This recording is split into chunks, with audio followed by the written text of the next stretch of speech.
ትዳር በራሱ ምንድነው? የራሱን ምንነቱ። ሁለተኛ ሰው ለምንድን ነው የሚያገባ? ሶስተኛ ጾታን ማወቅ አለበት። ሴት ምንድናት? ወንድ ምንድነው? ይህን ሲያውቅ ፈተና ይቀልለታል። ትዳር ምንድነው? የክርስቶስና የቤተክርስቲያን ምሳሌ፣ የመለኮትና የትስብእት ምሳሌ፣ የራስና የሰውነት ምሳሌ፣ የእነዚህ ሁሉ ምሳሌ ነው። አንድ ሰው ሚስቱን ቢፈታ ወይም አንዲት ሴት ባሏን ብትፈታ መለኮትና ትስብእት ተለያይተዋል ብሎ መካድ ነው ማለት ነው። የዚያ ምሳሌ ስለሆነ ማለት ነው። የመለኮት ገንዘብ ለስጋ ነው፣ የስጋ ገንዘብ ለመለኮት ነው። ይሄ ነው ተዋህዶ ማለት። ብረቱን እሳቱ ስትከተው የእሳቱን ሙቀት ይዞ ራሱ ያቃጥላል፣ መልኩም ቀይ ይሆናል። እሳቱ ደግሞ በብረቱ ልክ ይሆናል። ከዚህ በኋላ ይሄኛው ብረቱ ነው፣ ይሄኛው እሳቱ ነው ብሎ ማሳየታቸው በጋመበት ሰዓት ነው ምሳሌነት የሚመቸው እና አይለይም። ከዚህ በኋላ ይሄ መለኮት ይሄ ትስብእት የሚባል ነገር የለም። በተአቅቦ ነው። ግን እሳቱ አልገዘፈም፣ ብረቱ ደግሞ አልረቀቀም። በያሉበት ነው ግን በተዋህዶ ነው የሚኖር። ነፍሳችን ወደ ስጋ አይገዝፍም፣ ስጋችን ወደ ነፍስ አትረቅም። በተአቅቦ ነው ግን እገሌ መጣ እንላለን እንጂ ነገሌ መጡ አንልም። አንዱ ሰውዬ ነፍስና ስጋ ስላለው ማለት ልክ እንደዚህ የባል የሆነ ነገር ሁሉ የሚስት መሆን አለበት። የሚስት የሆነ ነገር ሁሉ የባል መሆን አለ። ግን ተአቅቦን ሳንረሳ ቤተልሔም ላይ ወረዱ። የስጋ ዘመዶች ደግሞ እነማን ናቸው? እረኞች። የስጋ ዘመዶች ለመለኮት ሆኖ ሊያመሰግኑ መጡ። አንድ ሆነ ማለት ነው። አሁን እንግዲህ እረኞች የመለኮትም ሆነዋል፣ መላእክትም የስጋም ገንዘብ ሆነዋል። ወደ ትዳር እናምጣው። እንግዲህ የክርስቶስ ምሳሌ አይደል? ባል የግሉ ነገር የለውም፣ ሚስት የግሏ ነገር የላትም። ቅዱስ ዮሐንስ አፈወርቅ እንደውም ምንድነው የሚናገረው? ይህንን ሲያብራራ አንተ ሰውዬ ራስህን በምን መጠን እንደምትሰድብ ተመልከት ይላል። ለምሳሌ አንድ ባል ሚስት ያገባል፣ በመኝታ አንድ ሆነው ይዋሃዳሉ። ሚስትም እንደዚሁ። አሁን ይህ ሰውዬ ራሱን ሰጥቶ ጨርሷል። ራሱን ሰጠ። እንግዲህ ከኋላ ሴትዮ የማታውቀው አካል የለውም። ከፍጥረት ሁሉ ትልቁ ማን ነው? ሰው። ከዛ ገንዘብ ግን የግልህ ብታኖር ራስህን ልብስን አውልቀህ ሰጥተሃታል። ሳንቲም ግን አሰጣትም። ስለዚህ ሳንቲሙ ከአንተ ይበልጣል ማለት ነው። ያኛው ነው የሚበልጠው። ራስህን አረከስከው። በዚህም አንቺንም እንደዛው ሴቷንም እንደዚህ ነው የሚላል። ራስሽን ከሰጠሽ በኋላ የግል የምትኮሪነበት ነገር ካስቀረሽ ያ ቁስ ወይም የሆነ ነገርሽ ከአንቺ በልጧል ማለት ነው። ራስን ማዋረድ ነው። ጥርጥሩን ደግሞ ያመጣል። አንቺ ሴት ራሱን ከሰጠሽ በኋላ ሳንቲም አይሰጠኝም ብለሽ ለምን ትጠረጥሪዋለሽ? እሷንም እንደዚሁ ያላቸው ከሆነ ማለት እና መጀመሪያ ሰው በማዋሃድ ነው መጀመሪያ ያለብን። ከዛ እዚህ ውስጥ ምን ተጠራረ? ተአቅቦ። እንደዚህ ባልና ሚስት ሲዋሃዱ በተአቅቦ ነው። በተአቅቦ ማለት ቱሳሄ የለም። ቱሳሄ ማለት ለምሳሌ ውሃና ማር፣ ወተትና ቡና ማለት ነው። መቀላቀል ስለሆነ አዲስ ሌላ ነገር ነው ያመጡ። ቡናውም ራሱን አጥቷል፣ ወተቱም ራሱን አጥቷል። የሆነ ነገር ነው የፈጠሩልን ሌላ ነገር። ማር ብቻም አይደለም፣ ውሃም አይልም። ይሄ ብርዝ የሚባለውም ሌላ ነገር ነው ያመጡልን። ስለዚህ የክርስቶስ ተዋህዶ ግን እንደዚህ አይደለም። ይሄ ምንድነው የሚባለው? ዩናይትድ ዋን ነው የሚባለው እንጂ ነጠላ ዋን አይደለም። የተዋሃደ አንድ ነው እንጂ ነጠላ አንድ አይደለም። አሁን ሴትዮይቱ ስታገባው ራሷን ጨርሳ አይጠፋላትም። በአስተዳደጓ የያዘችው ነገር፣ ስትማር ያመጣችው ነገር፣ ከጓደኞቿ የለመደችው ነገር፣ በጾታዋ የራሷ የሴትነት ጠባይዋ፣ እነዚህ ነገሮች ጨልጣ ወደ ራሷ ትመጣለት። ሰው እንግዲህ የሚፈልገው ምንድነው? ለምን እኔ እንዳልኩት አትሆኝም ነው። አትሆንም እንጂ ሴትዮ ማዋሃድ እንጂ ማደባለቅ አይደለም። ሰውየውም እንደዚህ ነው። በጓደኞቹ ያመጣው፣ በትምህርት ያመጣው፣ በአስተዳደግ ያመጣው፣ በኑሮ ሁኔታ የሚያመጣው የራሱ የሥራ ብዛቱ ሊሆን ይችላል። እነዚህ ሁሉ የሚያመጡ ስላለ እነዚህ ነገሮች ና እንደኔ ይሁን፣ እኔ እንደምታስብ አስብ አይባልም። አሁን አንድ ልጅ በል እንለዋለን። 2 ዓመት ከሆነ ነው የሚለው። እንዴት አትልም ተብሎ አይደበደብም ይሄ ልጅ። ምክንያቱም አሁን በራሱ ሁኔታ ውስጥ ነው የሚኖረው ይሄ ሰውዬ። ስለዚህ እንደ ራሱ ወርደን የምናወራው ማለት ነው። ሰው በህይወቱ የሚወደው ነገር ቢኖር የሚረዳው ሰው ነው። ከተረዳንለት ወደ ራሱ ከወረድን ድክመቶቹን ሁሉ ተትቶ ለኛ መኖር ይጀምራል። እነዚህን እንዲያደርጉ ነው እግዚአብሔር ከባልና ከሚስት በላይ የሚሰጠው በምድር ላይ ክቡር ነገር የለም። ትዳር ባይኖር እመቤታችን ራሱ እኮ አትወለድም። የትዳር ውጤት ናት ክርስቶስ። ስለዚህ እሷ ባትኖር ደግሞ ከየት ይወለዳልና ክብር ልንሰጠው ይገባናል። ታዲያ ይሄንን ነገር መጀመሪያ ምን ልናደርግ ይገባል ከተባለ ቅዱስ ጳውሎስ 2 ነገሮችን አድርጓል። እደውኑ ያፍቅሩ አንስቲያሆሙ አንስትኒ ተአዘዛ ለአምታቲክን። 2 ድርሻ ነው የሰጠ። እነዚህን ድርሻዎች ዝም ብሎ ያገባል ክርስቲያኑ፣ ግን አያውቃቸውም። ሴቶች ሆይ ለባሎቻችሁ ታዘዙ። ወንድ የሚፈልገው መታዘዝ ነው ማለት ነው።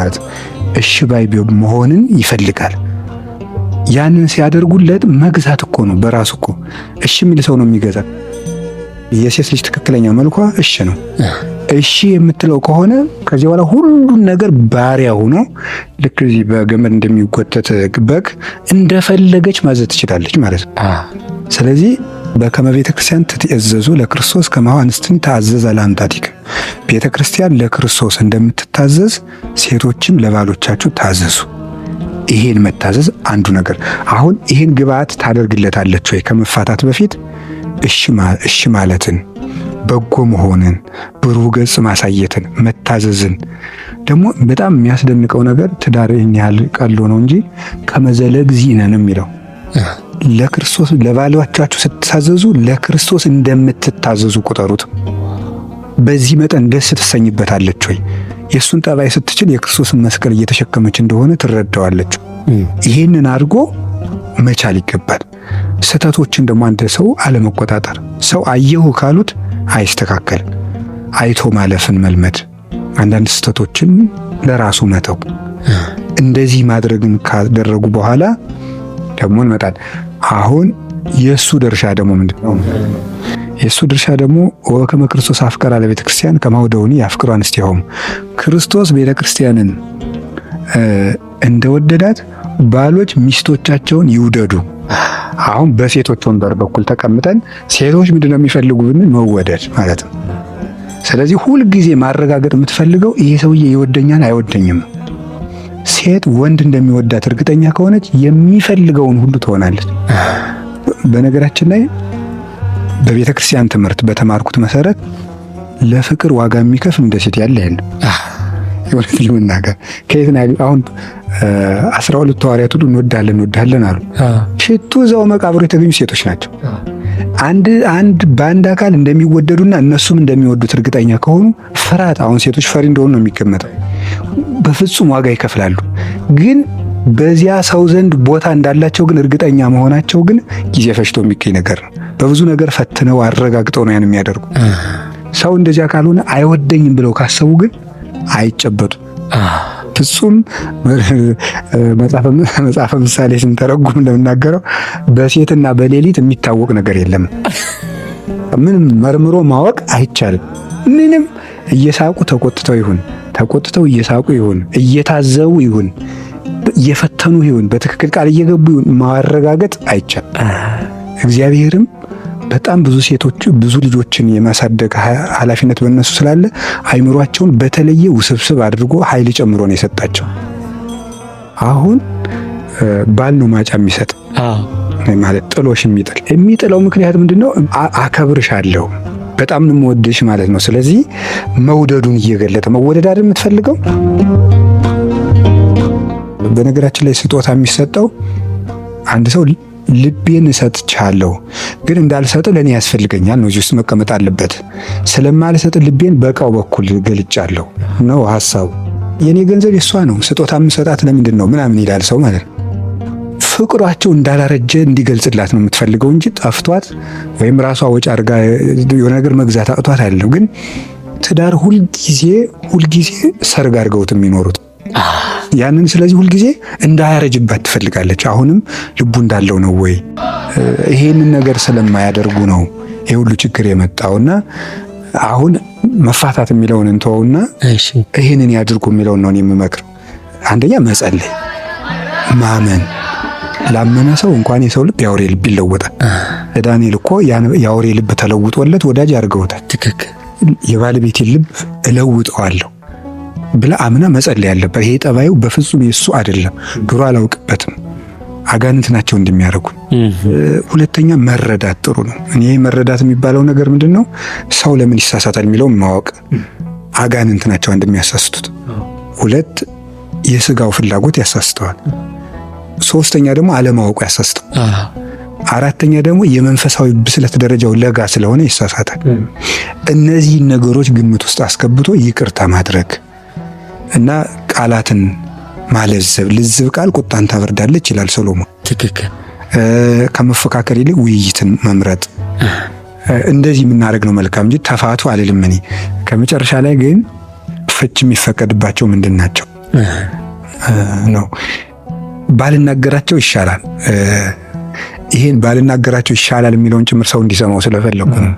ለምንድን ነው እንደዚህ የሚልበት ምክንያት ሰው ለበጎ ነገር የሚጠቅም 1000 ተነግሮ የሚያጠፋ አንድ ከተገኘ እሷን በቃ እንደዚህ ከሆነ እያጠጋጋ እንፋታ ነው የሚለው እዚያ በኋላ ሰው ማለት ነው።